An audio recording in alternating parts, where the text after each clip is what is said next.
Well, hello everyone, and welcome to episode 65 of the Rock Podcast. For those about the pod, we salute you. On this episode, we have the latest news. We have reached the letter R in our A to Z of rock, and we review the new releases from Slash, The Karma Effect, and FM. But here he is, back from his stateside sojourn, Mr. Matt Rogers. Hello, mate. Hello. I nearly went, Brian. g'day, mate. Didn't go that far. That was a very good intro. That's so much better than the last few intros. Oh, I did those, didn't I? Yeah, that's good. That's that's polished. That was as polished as an FM album. Oh, yes. I would suggest. Yes, Vegas. I went to Vegas and I went to Los Angeles. Actually, it's good. I didn't get to go to the Rainbow. I did pass by the Whiskey A Go-Go, some rock landmarks, the Whiskey A Go-Go and the Troubadour. I said to my wife, look, the whiskey, and she's like, where? When? What? Why? Okay. Troubadour. Where? When? What? Why? And so on. You get the general idea. But it's very nice. Vegas was amazing. And we were there for our friend Kelvin's wedding. And it was Elvis. He was married by Elvis. Well, they were married by Elvis. He and his lovely wife, Maria. Congratulations to you guys. Yes, they were married by Elvis. That was surreal, but really funny. Really, really good. If anyone's considering getting married in Vegas, get married by Elvis. It's a fantastic experience. Sings a few songs. He's got the moves. Does a few jokes. Great. It's great. We also went to see Raiding the Rock Vault when we were there, which is a show I'd been to before, which is basically, it's really, really good, really well done. A run through the history of rock music, basically from The Who, The Stones, through the 60s, 70s, 80s, and kind of that's where it sort of ends with Guns N' Roses and stuff. It was good visit, good trip, and probably not somewhere I'll be going back to, unless someone else decides to get married there and I'll have to drag myself back to Vegas. But for now, yeah, that'll do. But it's a good trip. And you've been to see Bryan Adams for the umpteenth time. Bryan Adams now has overtaken King's X as the band artist I've seen the most. I've now seen Bryan Adams 13 times. Wow. And Matt, he's 65 years of age. He was doing as you say, I went to see him 2 years ago, and he did a 3-night residency in the Royal Albert Hall, and he did the same last week. We went to 2 nights of the 3. The first night was he played 18 Till I Die, which by the end of the first half of the show, I worked out that I really didn't know many albums or many tracks off 18 Till I Die. But the second night was just probably one of the best gigs I've ever been to. It was Reckless, 40th anniversary of Reckless, Matt. Wow, that's a killer. That's an absolute killer album, isn't it? I mean, there's no weak songs on that album. No, is there? No, there's not at all. And Brian sounded great. It's a shame actually because he played Reckless the first half of the show, and then he comes out and he starts playing other tunes, and you're going, well, you've done Run to You, you've done Somebody, you've done Summer 69. So it was a little bit of a dip. Anticlimax in the second half of the show. But he's sounding great, and such a different atmosphere from night 1 to night 2. Everybody was up for it. So yeah. Royal Albert Hall again. Brian was in great form. Super. Good. You know that song, "It's Only Love," which famously duetted with Tina Turner. Yeah. Who duets on that, or does he sing it as a sort of solo piece? He does it as a solo piece now. Yeah. Does he? Yeah, that's a great. What a riff that is, isn't it? We'll have to put that on the playlist. He did. He did a little bit of a tribute to Tina. Actually, he played. He only did it. He did it on the first night where he played "It's Only Love," and then he went into "Simply the Best." And then he tried singing a little bit of, I think it was "What's Love Got to Do with You," and then the second night he played "It's Only Love" properly. Right. Yeah. Okay. Yes. Yeah. Oh well intended. Yeah, but Um, it'll be released at Private- Christmas. yes, so I hear. Private Dancer. I only heard recently, by the way, Private Dancer by Tina Turner. That song, along with What's Love Got to Do with It. Private Dancer was written by Mark Knopfler. He was indeed. Did you know? I didn't know that till recently. The things you learn, the older you get, you still learn useless bits of trivia to use in pub quizzes, don't you? Mark Knopfler wrote Private Dancer for the late great Tina Turner. Anyway, we digress. Talking about tours and gigs and all things live music, AC/DC, the latest incarnation. Well, I say latest incarnation. They got a couple of new guys filling in for Phil Rudd and Cliff Williams, who's retired, and Phil Rudd, who can't seem to get a visa to get out of wherever he lives, New Zealand or Australia. They kicked off their world tour of Germany, including some dates in other parts of Europe, in Gelsenkirchen. I love saying Gelsenkirchen. I've always have done from the 1974 World Cup onwards. Gelsenkirchen, probably the same stadium as used in the 1974 World Cup. They kicked off their world tour. Was it the world tour or just the European leg of their tour? Anyway, set list looks good, doesn't it? For those that, with all due respect, Brian, managed to get tickets for Wembley and/or Dublin, and the set list looks amazing. 24 songs, greatest hits set, I would suggest, and split equally: 12 songs of Bon era and 12 songs of Brian era.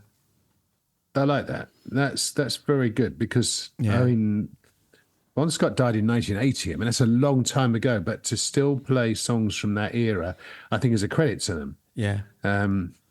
And they played Back in Black is song number 2 of the set list. I imagine the set list won't change very much between now and when folks see them in Wembley or Dublin or wherever on the tour. But it looks amazing. There are 2 opportunities to go to the bar though, Matt. Which are? Demon Fire and Shot in the Dark. Yeah. But do you know what? In fair Is that play, the Ozzy song? They did a tribute to Ozzy, cover of the Ozzy song. No, they're both from the Power Up. Well, it is called the Power Up Tour, so they might as well do some songs from the Power Up album, which came out. We were all excited about that, and then we're like, okay, let's listen to Back in Black again for old time's sake. They do a lot. Talking about Back in Black album, they do 6 songs from that album. Yeah. Which is a lot, isn't it? Yeah. Considering they'd only do 12 from, as you say, 12 from the Brian Johnson era, just says a lot about that mega selling Back in Black album. And there are those people who were complaining on social media going, oh, you haven't played, one of the 3 tracks that they missed off it, whether it was Giving the Dog a Bone or Have a Drink on Me. One of those 2 tracks didn't make the set list, so the people going, I'm not playing my favourite. But in fairness to Brian, I've seen some of the footage on YouTube. Brian Johnson's 76 now, and he's still, they start the set with "If You Want Blood, You've Got It." And it's just like, and you hear the it's a massive stadium. And the footage that they've been playing is you can hear Brian singing, but you can hear particularly Highway to Hell. You hear the stadium just like singing over Brian. It must have been a great night, but I think they're doing the smart thing where they played. I think are they doing maybe 3-4 days between shows just to because I think they're doing the same in. At Wembley, where they're doing like a Wednesday night and then a Wednesday and a Saturday. Wednesday and Sunday, actually. Wednesday and Sunday. So that's a good recovery time for the band because gone are the days where it's like 25 gigs in 27 days. It's like 15 gigs in 3 months or something. But you can forgive, as you say, they're getting on a bit. But it still sounds good. And the new recruits are filling in very, very nicely. Are you excited? Well, I am now. I mean, I'm looking forward to it.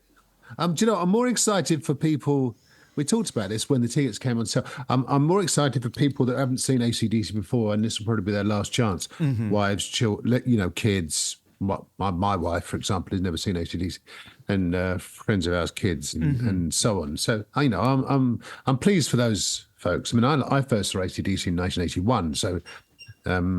Which to some people, I was a bit late. I saw them Bon Scott in 1976. Well, fine, but it's all relative. I am excited. I'm also excited about because I'm a big Led Zepp fan. These segues just get better and better, don't they, Brian? The word excited has taken me through to the Led Zepp documentary, which is we talked about, I think, when it was first mentioned.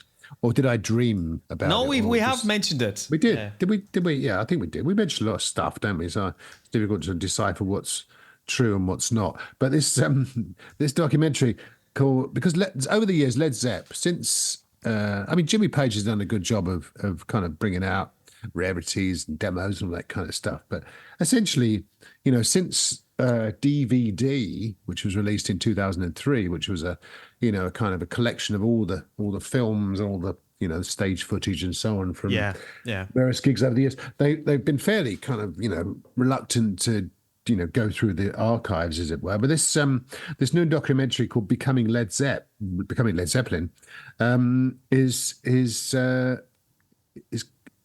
scheduled for theatrical release soon. There's no particular date, but it's through Sony Classic Pictures. Movie has been gestating for something like that, gestated for some time now. This is a statement. Film was announced in 2019, completed in 2021, so it's on its way. So Led Zepp fans, keep your eyes peeled for any announcements regarding Becoming Led Zeppelin. The trailer looks pretty good. It's the same old footage, though. Unfortunately, I don't think there's going to be anything particularly new, footage-wise from the archives. But interesting all the same. And somebody else legendary, who has a new album coming out 6th of September this year, is Mr. David Gilmour. Don't Call Me Dave. He's got a new album, Looking Strange, released a single not so long ago called The Piper's Call. And he has announced a residency at the Royal Albert Hall in October. As you lucked out on tickets for AC/DC, I lucked out on some tickets to go and see David in the Royal Albert Hall again. However, that's the good part of it.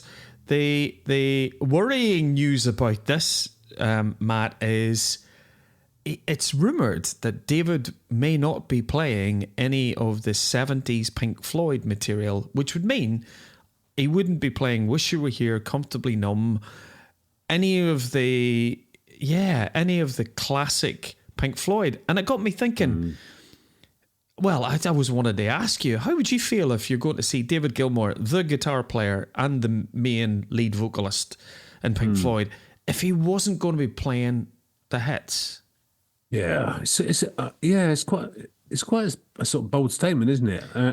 If he'd have said that before the tickets went on sale, I imagine ticket sales would have been, a lot less than what they are. But because when you go and see Dave Gilmour, you and I went to see him a few years ago, didn't we, at the Albert Hall in London? You expect Comfortably Numb, you expect, the Wish You Were Here, and I don't know, Shiny You Crazy Diamond, and so on. You expect, because he was instrumental in those songs. He wasn't just a kind of bit part player, but to say that it's very wow. We'll see how many tickets go back into circulation. I don't really want to go and see him without Pink Floyd stuff. Very true. Very true. Going back to AC/DC, it's a bit like if AC/DC said, "Look, we're not doing any Bon Scott era stuff." There would be some sort of outcry, I think. So we shall see. But you paid your, small sort. You had to remortgage, didn't you, to get a ticket? Which is very good of you. Jeez, well done, you. Yeah. Another star of the 70s and 80s, Steve Perry. We talked about Yes. Steve Perry many times.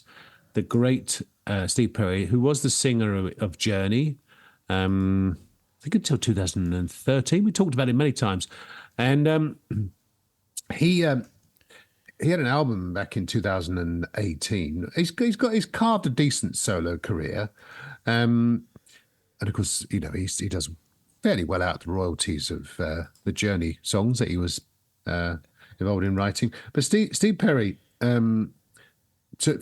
for many, the voice of Journey. He signed with a new record label. I don't know who it is. Might be Earache. Might be Frontiers. I don't know. Frontiers. Do we get £2 there? I think because we said Frontiers twice. But Don't he worry. said, he last performed. This is amazing, really. When you think about it, that for someone of his caliber, he last performed he hasn't mounted. This is from Classic Rock News. Mounted. That's a strange word to use. He hasn't mounted a solo tour. He hasn't mounted the solo. I can't get over that word in that context. He hasn't kind of been on a solo tour since 1980. Well, in 30 years. Yeah. Last performed a full-length concert in 1987 with Journey. It's amazing for someone of his caliber. Anyway, he says. Now, this will be a big ticket gig if he does it. He says, something I'm missing terribly. I can't even tell you how much. Well, yeah, I'm sure that you will at some point, and that will register in terms of millions of dollars in revenue. So we shall see Steve Perry. I'd love to see Steve Perry live. Never saw him live, but I love Steve Perry. What a brilliant singer. And you've seen him, presumably, have you, Brian? No, I haven't. How Did he play Limavady back in the day? Limavady Town Hall. Yeah, I'm thinking there might be somebody called Steve Parry, who I think was Liverpool. Was he not a Liverpool player, or Steve Parish, who was a football? Football chairman, Crystal Palace, and all that. But one of the I read similar story, but one of the intriguing developments on why Steve Perry is considering coming back to live work was there's a band called The Effect, which has been put together, and it features Nick Collins, who's Phil Collins' son, great drummer, Nick Collins, and Trevor Lukather, who is obviously Steve Lukather's son. So they've put a band together called The Effect, and they remade a track called It Could Have Been You. And they actually got Steve Perry to come in and sing the vocals on it. And whilst they were in the studio, Trevor Lukather was like chomping away at him, going, "Come on, you've got to get back out and sing, Steve. There's lots of it." So I think Trevor Lukather has been one of those people that's been whilst in the studio saying, "There's an audience out there waiting to hear you, Steve." So yeah, it'd be fabulous. I can't see him coming to, maybe 2025. Stone Dead Festival. Steve for Stone Dead. Steve for Stone Dead. Yeah. Backed up by Slayer. It could be his backing band. It'd be funny doing like Rain in Blood. Steve Perry singing Rain in Blood or whatever Slayer song you care to throw at him. Yes, very interesting. Anyway, so just to finish off on news, Martin, I think this story opens a bit of a, whether you want to call it a can of worms or just an interesting dynamic in music. The Marriott family, mainly Molly Marriott, has put a statement out. Her late dad, the late great Steve Marriott of Humble Pie and Small Faces, Steve's widow, Tony, has agreed with a record company to allow the record company to release and work on some demos and have some AI generated vocals of Steve on these tracks. Now, I think Molly Marriott has put out a statement to say obviously she doesn't own any of Steve's music. It's all owned by the Marriott estate. Yeah. She's saying, look, Dad was an amazing live singer. He would not have approved of this. And quite a few other artists, Robert Plant, David Gilmour, Paul Rodgers, even Peter Frampton, former bandmates, and Jerry Shirley have come out and said, look, I think Jerry Shirley has heard some of the demos and has gone, I'm not really quite sure about this. So I think we're starting to go down a very... we could go down a very strange path here, Matt, if we start to... if record companies or bands are going to use AI-generated vocals of deceased members of bands, something I don't... it's just the way of the world, how AI is being very informative. It's great for some things, but resurrecting singers who've passed away in order to sell new material, not really one for me, Matt. Where are you on this? Well, same. Yeah, I read that story, and it's funny. Jerry Shirley, who doesn't mince his words, he said it's horrible. This is a recording of Georgia on My Mind using the AI generate vocals of Steve Marriott. It's horrible. So like someone trying to sound like Steve Marriott. Yeah, something like that. Anyway, but no, I think it's very worrying, because where does it all end? Do we get Jimi Hendrix guitar solos reanimated through AI? Do we get Freddie Mercury's sort of vocal enhanced by AI and so on? I suppose the tip of the iceberg, we talked about it a couple of times with the what do they call those kiss things? What they call the avatars. The avatars, that was it. Yeah. I mean, that's kind of technology, and we all kind of turned our nose up about that. Even though the ABBA thing does look pretty spectacular, but even so, it's still computer generated. Yeah. I don't think this is a good thing. And and as you say, there's been so much outcry. Peter Frampton, Jerry Shirley, Molly Marriott, the great Paul Rodgers, and so on. I think it's not a good idea at all. And it doesn't. It smacks of, in a way, desperation. Why would you want to resurrect the career, the vocals of someone who died, several years ago, many years ago, Steve Marriott? Yeah. It does seem a strange thing to do. And I imagine, and reading and listening to what you just said about Steve Marriott's widow, Tony, and his daughter, Molly, and indeed her siblings, they're all against it. And they might have driven a wedge between them and their mum, which is quite sad when it obviously relates to their dad/departed husband. So yeah, let's keep an eye on that. But yeah, that's not the best sort of solution, I don't think, to kind of someone's legacy. Right, let's move on, Bri. Yes. And I think we'll move on to New Rock on the Block. We've got new records. Good. To review. Well, we could review old records. Let's review Back in Black, Matt. Yes, very it was good. I like it. Well, what have we got then? Where do we want to start? I think we should start off with The Karma Effect. Top 20 album. Yes. Good on him. Well done, The Karma Effect. Yes, well done, lads. Got to number 19, the official UK album charts, which is quite something, really. I mean, we talked to the guys, and they formed in 2020. Do you remember they were kind of rehearsing in the sort of lockdown bubble? Yeah. And 4 years later, this is the second album on Earache Records. They've just signed a deal with Earache. Yeah. It's number 19 in the UK album charts. Quite an achievement, and good on you, lads. What did you make of it, Bri? What did you make of Promised Land by The Karma Effect? No, we've got their previous recordings as well too that they put out independently. And the album itself, as you say, it's their first major label album.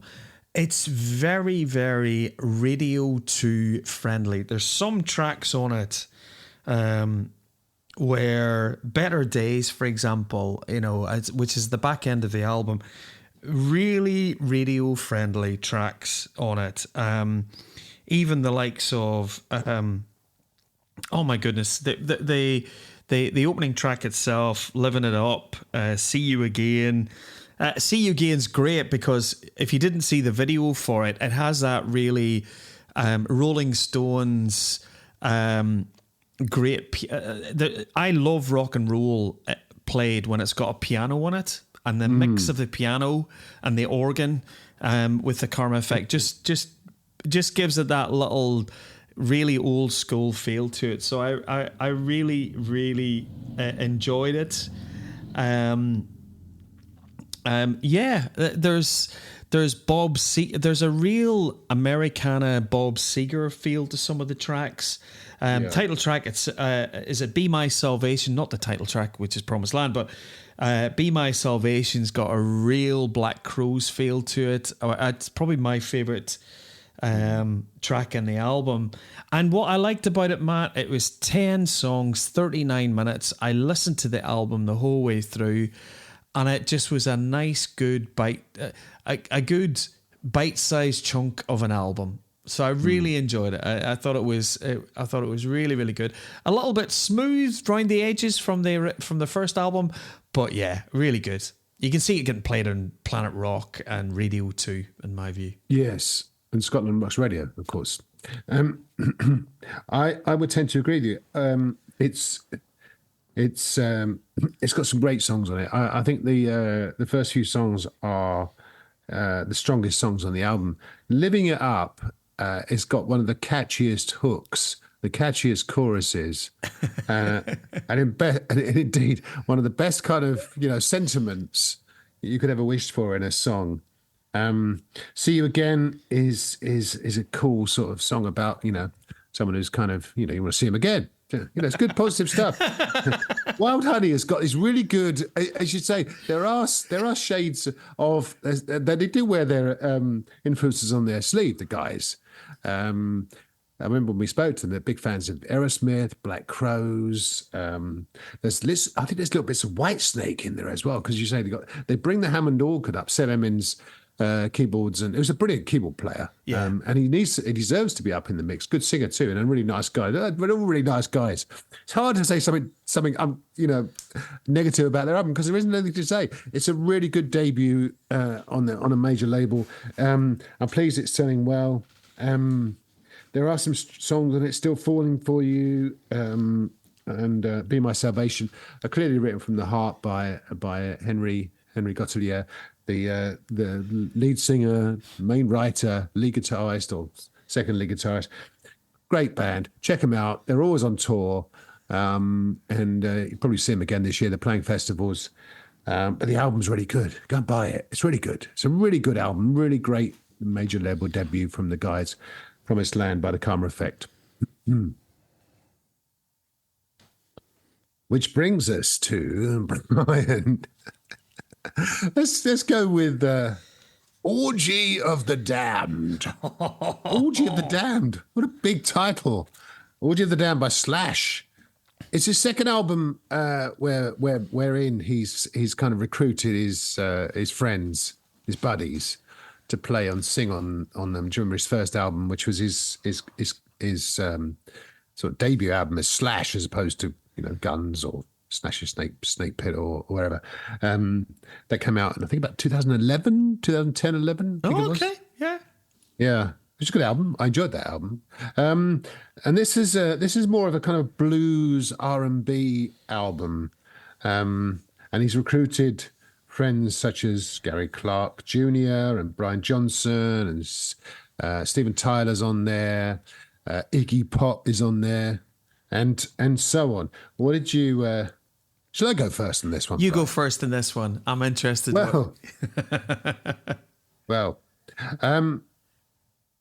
it's sort of. I mean, all the songs are good. All the songs are classics. Go on. Sorry. I was just going to say, Matt, I won't tell Slash where you live. No, please don't. Well, I'm not going to say anything particularly negative. I mean, I don't. I think most of the songs are strong and good interpretations. Others maybe not so. I mean, for example, I thought Gary Clark Jr. on Crossroads was absolutely amazing. I mean, what an amazing voice. And I think what we'll find is a lot of the performers, the lesser known performers on this album, will get a real boost from being on the album. Because Slash is, of course, is rock royalty, as we know. And the same would apply to, I mean, I know Demi Lovato's, a huge star in her own right, but in a rock context, maybe not that well known, but, a bit like Fergie on the first Slash album. I think she's done a really good job of Papa Was a Rolling Stone. Personally, Brian's kind of like, rolling his eyes and Born Under a Bad Sign with Paul Rodgers, I was a little bit disappointed in. However, knowing the trials and tribulations medically and health-wise that Paul Rodgers has been through in the last year or so, you can kind of forgive him. Awful Dream featuring Iggy Pop was truly awful. When we first started this podcast, Brian, back in whenever it was 1968 or whenever it was we started, we always said we're going to try and be positive, but I can't. Iggy Pop cannot sing the blues, and this was hard work listening to that. But elsewhere, Hoochie Coochie Man with Billy Gibbons from ZZ Top's good. I really enjoyed Living for the City featuring Tash Neal. And Stormy Monday featuring Beth Hart. I mean, Beth Hart's got an amazing voice and she suits that kind of Delta blues type vibe perfectly. So all in all, I thought it was good. Killing Floor featuring Brian Johnson. A lot of people said he sounds like Tom Jones. I can't see it. I mean, it's Brian Johnson singing in his kind of normal almost speaking voice, as it were. But it was, I'll give it a go. It's worth it. Even maybe skip over the Iggy Pop song. Sorry, Iggy, if you're listening. Iggy. Jim Masrano. Sorry, Jim, if you're listening. Sorry, go on, Brian. I have a theory on who I think Brian Johnson sounds like in that lower register. And when I say it, you might go, yes. Eric Burdon from The Animals. Oh, yeah, it's a good shout, actually, yeah. Well, both from the Northeast, of course. Yes. Yeah. Do you know what? Good shout. I think I have to say, the track with Iggy Pop, he sounded like John Lee Hooker. You know the way John Lee Hooker's... Well, it sounded like... I don't know what it's... Yeah, however, it's more narration than singing. Yes. Johnny Cash style almost, but not as good as Johnny Cash. Yeah. I loved... The opening track was fab. I loved The Pusher with Chris Robinson. That really set a nice tone for the album for me. Gary Clark Jr. was fabulous. I didn't enjoy Oh Well, which was done with Chris Stapleton. That was a no for me. Born on a Bad Sign was it just didn't go anywhere. It was quite flat for me.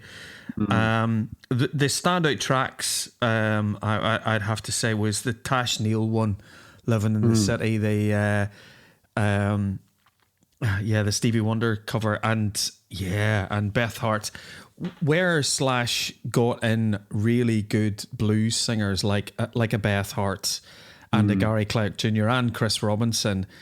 That's where it really was a blue albums. When he sort of mixed it and matched it, tried to mix it about a bit, it just didn't work for me. But I suppose that's the problem. That's the thing that when you go back to his self-titled debut album, there was some of the singers. Obviously, Miles sang on the album, and Miles been singing with him ever since. But some of the tracks, Ian Astbury was on it, and the lead singer out of Wolf Mother. There was some collaborations worked and some didn't, and I think similarly on this, you like to think. I'm sort of going, if Slash were ever to tour this, you'd love him to begin out with Tash Neal, Beth Hart, and Dorothy, who sang Keys to the Highway. She was just amazing. Janis Joplin. But I would give it a 7 out of 10. Yeah, same. Yeah. Same. Yeah, absolutely. Which takes us to the new album from FM, Old Habits Die Hard, which is, I guess you could say, sort of sums them up, really. Been going since the late 80s, FM. Had a bit of a hiatus, got back together in 2007. And since then, I've been hugely prolific. And done some good stuff. Always on tour. And growing old gracefully, let's say. What did you think of Old Habit? Like us all, Bri. What did you make of Old Habits Die Hard by FM? Yes, the album which was released on the 3rd of May 2024 on Frontiers Records, Matt. Oh, for crying out loud. Okay. Pitching. Now, do you know, a bit like the Karma Effect album, where they front loaded the basses with the great tracks like Out of the Blue. Reminded me of when I was listening to this track, I was going, if Alana Miles was doing remember she did her gazillion selling Black Velvet. Black Velvet. Yeah. Out of the Blue has that same sort of pulsing bass line to it, you know. So I was thinking, I was in that kind of vibe of just that. Yeah, Alana Miles reminded me of that. Don't Need Another Heartache was great. No Easy Way Out. Again, great tracks. The track of I love the first two opening tracks. The track of the album for me is a track called Blackwater. Absolutely. Couldn't agree more. Absolute killer song, isn't it? Did it remind...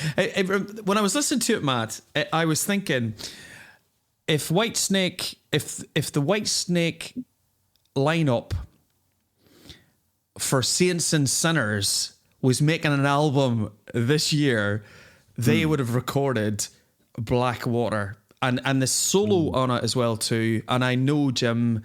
was very close friends with Bernie Marsden. When I hear the solo on that, and Jim's playing as well as the other band, but Jim's lead guitar playing on this album, it's so tasteful, chooses his notes, but the guitar player and the guitar solo on the outro on this was just fabulous. So you know, it's a great album. However, the Karma Effect album was 31 minutes.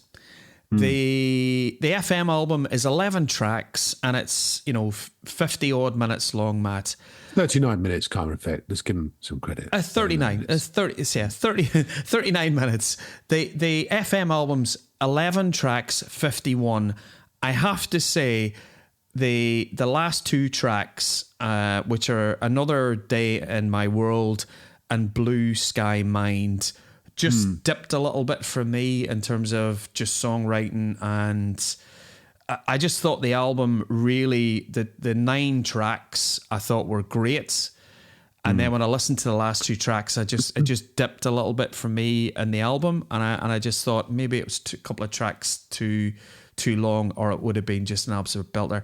I do not understand, Matt, why FM are not bigger than they are. Steve Overland is just fabulous vocalist, but you know me, I'm a fan of FM. Where are you on this album? Well, firstly, I think everyone should ever listen to it, because if you've never listened to FM before, this is a good entry point, because it is FM all over. It's polished. It's got, as you say, Steve Overland is one of the greatest British rock singers I think there's ever been. And as you say, the Jim you were referring to earlier is Jim Kirkpatrick, who's a brilliant guitarist. Yeah. And he's got, as you say, he's got that sort of bluesy rock sort of AOR style about him to kind of combine 3 genres in one. The album's really good. I mean, it sort of speaks volumes for FM in that, they've been going since the late 80s, and they can still produce quality material. And this is polished. Yeah. So this is so polished you can see your face in this album. I mean, it's just incredible. And the quality of songs is generally good. As you say, Blackwater is a modern classic. It's going to be one of our songs of the year, I'm sure. Yeah. There's a lot of songs on here. There's two Steve Overland's lyrics. I presume Steve writes the lyrics. There's two things he writes about. One, heartache. I'm imagining Steve's a married guy and happily married and the rest of it, but he talks about heartache a lot. The love lost and unrequited love and all that sort of stuff. Cut me loose and whatever it takes and so on. Lost, and he also talks about sort of not achieving. In a way, it's sort of reflective of FM. There's a lot of songs about. He's looking back on his life and things have not worked out the way he liked them to be, but he's going to carry on, soldier through, and all that sort of stuff. And in a way, that kind of sums up FM, as you say. They should be huge. I think there's an apocryphal tale that they were going to go to the US. Was it either them or Thunder? One of them was around about sort of 1991 or so. Were off to the US, and their tour got cancelled because grunge basically blew everything out of the water. I can't remember whether it's them or Thunder, but I think probably the same applied to both. You're right. They are good. They're always on tour. Check them out. Check out this album, Old Habits Die Hard. It's a really good album. Maybe takes a few listens, but it's great songs, great singing from Steve Overland. Polished, so you can see your face in it. But that said, a really good album, a solid sort of 8 out of 10, I would say. So, Brian. Yes. Are you paying attention? Pay attention, boy.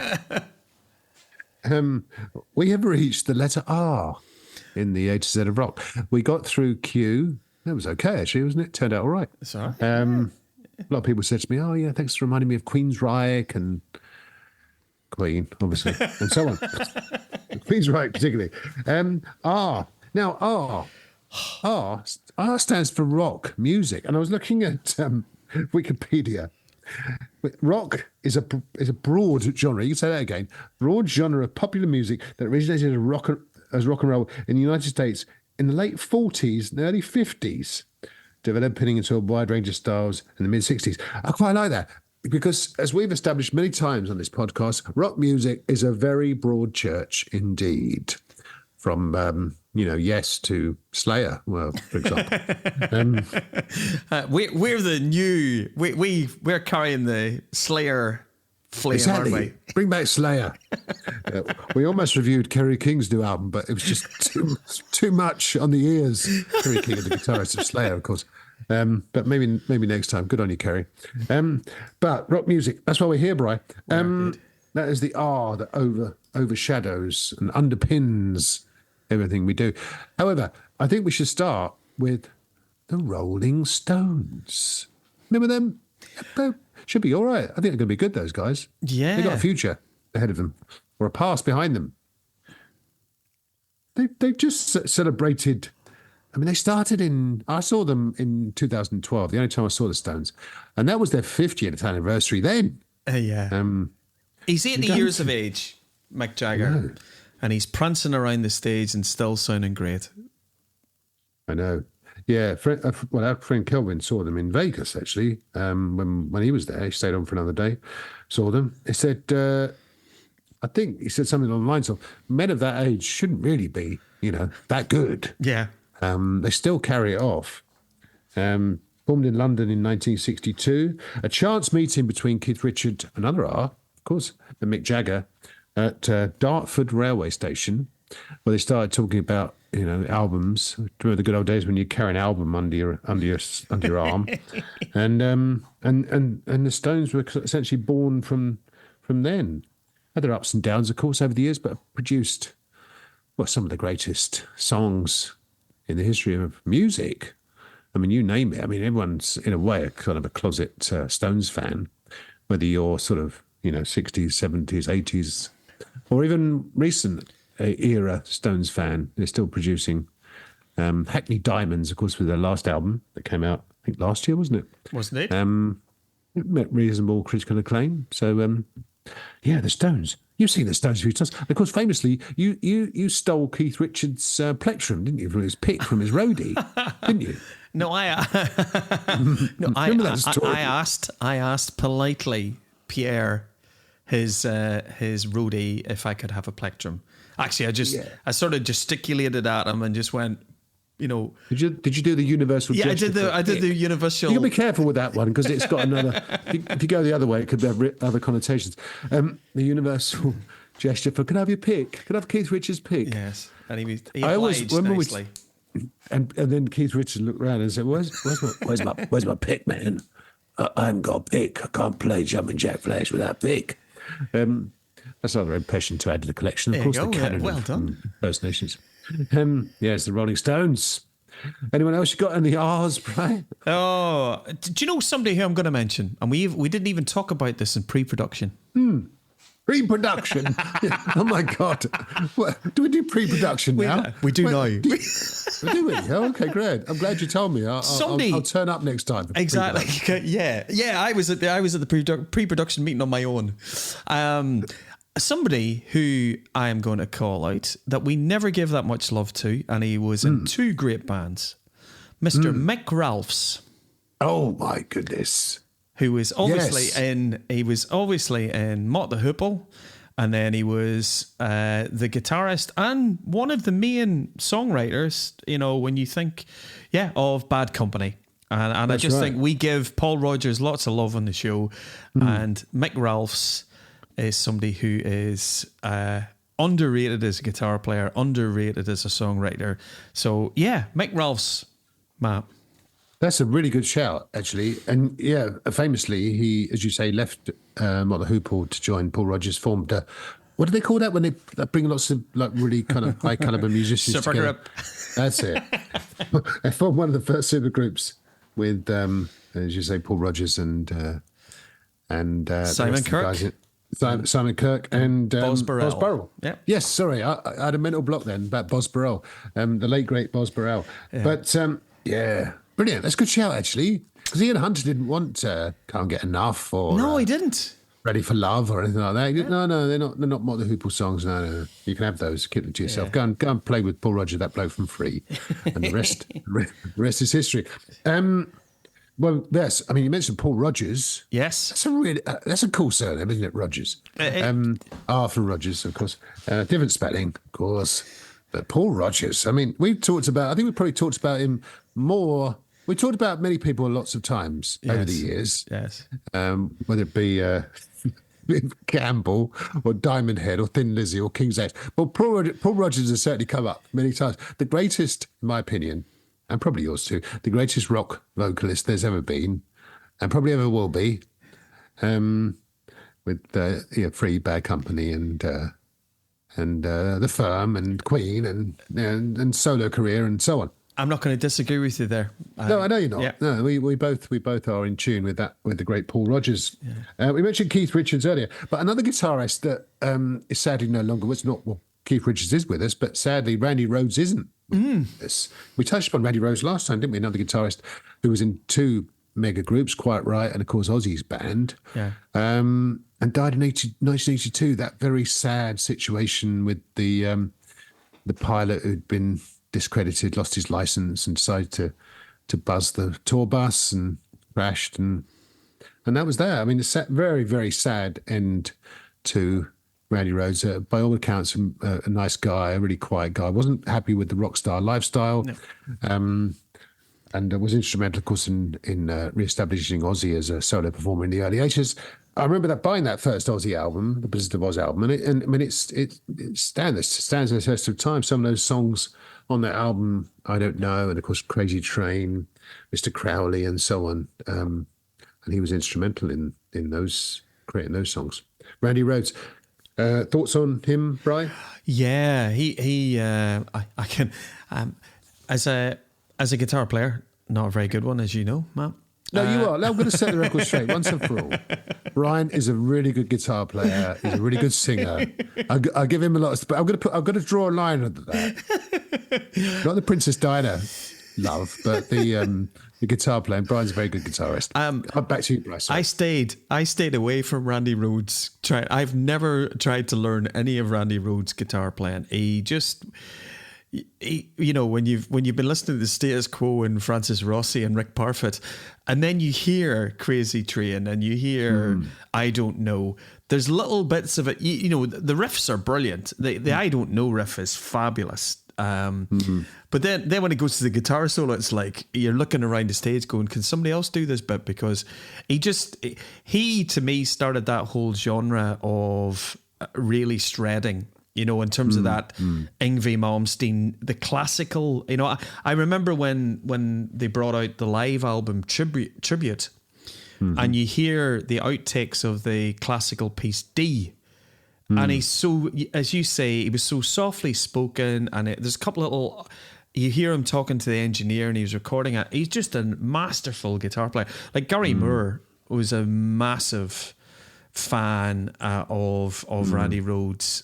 He should be held up there in the pantheons of great guitar players like Hendrix and you know, Eddie Van Halen, Richie Blackmore, those guys. Yeah.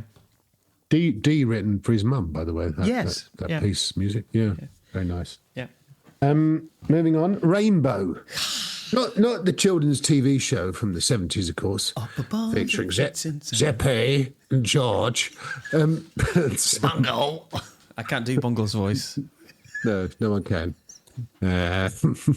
Jeffrey, JP keeps picking on me. Shut up. Sorry, Brian, go ahead. Yes, Rainbow. Richie Blackmore's Rainbow. An interesting story there. Richie Blackmore was getting disgruntled with Deep Purple in the mid-70s because of Glenn Hughes and David Coverdale's kind of more funky. The shoe shine music, as he called it. Exactly. And he decided to steal, basically, the majority of the support band on one of the last Deep Purple tours, a band called Elf, and record a solo album, which became Richie Blackmore's Rainbow, the first... in a way, Rainbow album 1975. Then he fired everyone except for Ronnie Dio and recruited Jimmy Bain and Tony Kerry and Cozy Powell, and in a way, the rest is history. But that 70s Rainbow stuff with Rainbow Rising and Long Live Rock and Roll and even Down to Earth with Graham Bonnet. I mean, that's a quality piece of work, isn't it? I mean, they're all the caliber of work. And we mustn't forget the Geraldine Turner era of Rainbow in the early 80s. I mean, some great stuff there with that Can't Happen Here and I Surrender and so on. I mean, aided and abetted by Russ Ballard to an extent, but great stuff. Rainbow, you must be a Rainbow, Richie Blackmore. I loved Rainbow. Rainbow were brilliant because you could just buy the greatest hits of Rainbow and you would get, you know, when you think of three iconic singers and you go, right, Gates of Babylon. Yeah. Absolute killer. Since You've Been Gone with Graham Bonnet, and the Down to Earth album, as you say, is just is great. And then you've got Geraldine Turner who's doing, you know, Can't Happen Here and I Surrender. And you go, so you package up the greatest hits of Rainbow, and it's in such a short period of time as well too, as you say, Matt, 75 through to maybe 83.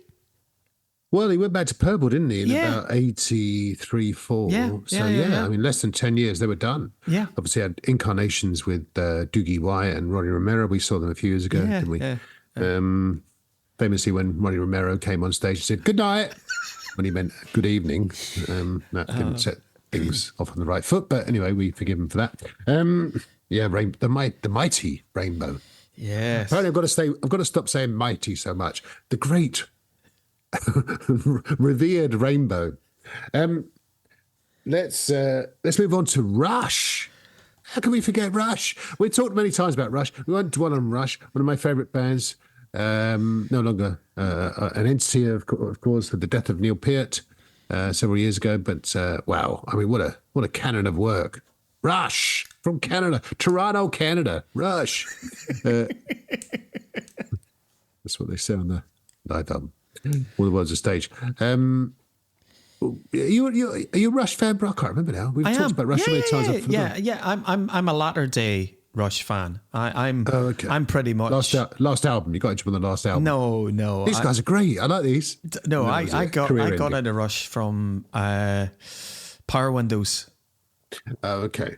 1985. You know, when you do, yeah, that's usually the reaction I get from real Rush fans. They go, "Oh, you got Infinite Power Windows." It's like patting me in the head, going, "Oh, good boy, good boy. Here's Better late than never." Here's Hemispheres and Permanent Waves. Yeah, and there's a little album called Moving Pictures. You might like that one. Off you go. Go and play those. No, better late than never. I mean, it's not late. It's 85. They still had 20 odd years of their career to go. Yeah. That's a good album, Power Windows. I love it. Yeah, it's got good stuff on it. Right, let's move on from Rush. So, notable mentions, Bri. Rambling Man Festival, we talked about that many times. Yep. Our spiritual home in Maidstone, we'll be back there. Well, I'll be back there this summer for the Made of Stone Festival. The Royal Albert Hall, you mentioned that earlier. You've been there recently. I've been there many times. Amazing venue, historically. Bands-wise, I mean, there's so many.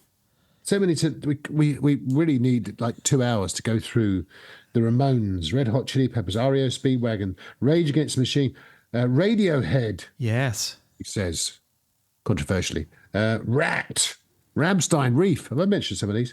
Roxy Music, Royal Blood, and many, many, many, many more. And I would only add one person to that list, Mr. Trevor Rabin, who saved Yes in the 1980s. Again, another band that I got into with 90125. So all of that earlier proggy stuff I didn't get into till 20 years later. So Trevor, R was good, wasn't it, Matt? Well, it was good. And we're just going to add, finally, the late, great Paul Raymond, who played guitar and keyboards, of course, on the greatest live album ever, Strangers in the Night by UFO. And then, of course, loads of songs and albums, so many to mention. I mean, songs, lots of songs that start with Run Like Hell, Running with the Devil, and so on, or Ride On by AC/DC, and so on. You had a couple, didn't you, albums-wise? Didn't you, up your sleeve? No. You sure? I thought you did.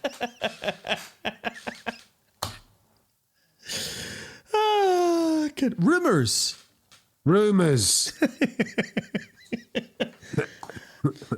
Which I played on my record player. Indeed. Yeah. My record player's still going strong. Still taking it on the train, of course. My portable record player. Exactly. Funny looks, but there you go. Right. Next time it will be S. That'll be fun. So, Bright, that brings us to everyone's favourite part of the podcast, as we've established many times. Hidden Gems Eyes. Thanks, Lola. Appreciate it, as always. What you got for us, Brian? Matthew, for this episode, I have Going with a band, which I have to thank Spotify for. So this is a band, or it's actually an artist called Oliver Hartmann. So Oliver Hartmann is a German guitarist. He's played with lots of projects like, is it Avantasia? Quite a lot of the power rock. He's appeared in Rock Does Classical in Germany. You know the way when Paul Rodgers and Members of Europe, where they'll all get together and do a show and play with a full orchestra. But Oliver has gone out on his own, and he's been recording since probably the early 2000s. And he goes under the name Hartmann. And I'm going to recommend for this episode an album of his, which is called The Best Is Yet to Come. A couple of great tracks on it called All My Life. And the second track I'm going to ask you to put on the playlist, Matt, is called Alive Again.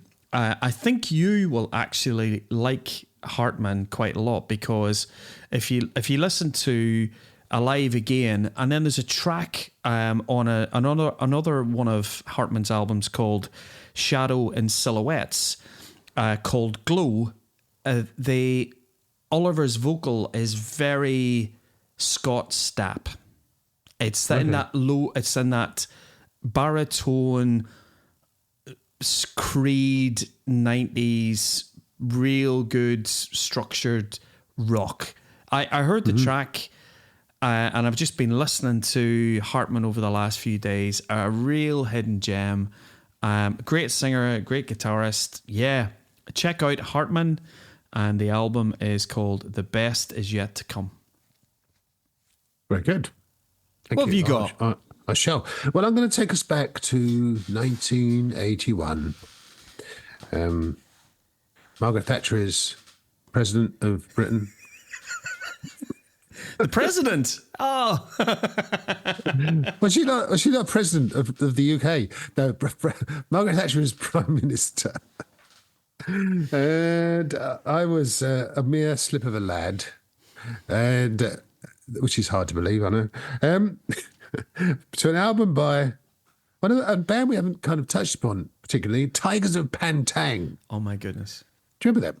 I do indeed. Still going. They're still going. The only original member is Rob Weir. They're still doing well. If they're around your area, catch them and go and see them. This is an album called Spellbound. The first of two albums that they released in 1981, which is a great year, 1981. I enjoyed 1981. It's a good, fun year. I was only a toddler, of course, but it's a good year all the same. But I remember buying this, and first album to feature your man, John Sykes. You've heard of him as well. Do you like him, don't you? I do. You modelled yourself on him, didn't you, in the in the I 80s? did. Without the long flowing blonde hair, which I tried desperately, but unfortunately I looked like a member of the Hair Bear bunch. It put 3 inches on your height because your hair was so tall. Exactly. I wasn't very John Sykes blonde. Well, at least you tried. I tried. At least you tried, right? At least you tried. They played in Thetford, actually. I grew up in a place called Thetford in Norfolk. And they, for some reason, they came to Thetford Sports Centre. And everyone from the surrounding area, it was a very snowy night. It wasn't the best place and best time to, it was December, best time to have a gig in Thetford. But we were receptive all the same. Anyway, good album. Got songs on it like Gangland and Hellbound, the title track, and it sounds a bit dated, to be honest with you, but we're checking out as a kind of a piece of nostalgia and a piece of Nwabum from over 40 years ago. So my hidden gem this week is, or this time, is Spellbound by the Tigers of Pantang. And that's it. Geez, that went quick, didn't it, Brian? That went quick. How long was that? Is that like 10 minutes? We've been speaking for, what, 10, 15 minutes? Yeah. Wow, that was quick. It's good, though. Did you enjoy that? I did indeed. It was good fun. Yeah, it's good. What was your favourite bit? Favorite bit First was Nations? Yeah, absolutely. My favorite bit was was you being all characters in Rainbow. Yes, indeed, but except Richie Blackmore. Well, look, thanks, Brian. Thanks. Brian does all the hard work, by the way. He does all the engineering, all the mixing, and just basically, we don't edit very much, but what editing we need to do, Brian does it. You do it very well, my friend. Thank you. Well, has been a very good guitarist, so thank you. Thank you to Scotland Rocks Radio for having us on. You remember last time we recorded in the morning, and now we're recording in the evening, and the coffee is a distant memory. Anyway, where were we? Yes, Scotland Rocks Radio. Thank you. Please subscribe on Spotify or YouTube. Tell your friends. Come and see us on Facebook, and so on. Anything to add, Brian? No. We'll see you all next time. Yes, indeed. Bye for now. Bye for now.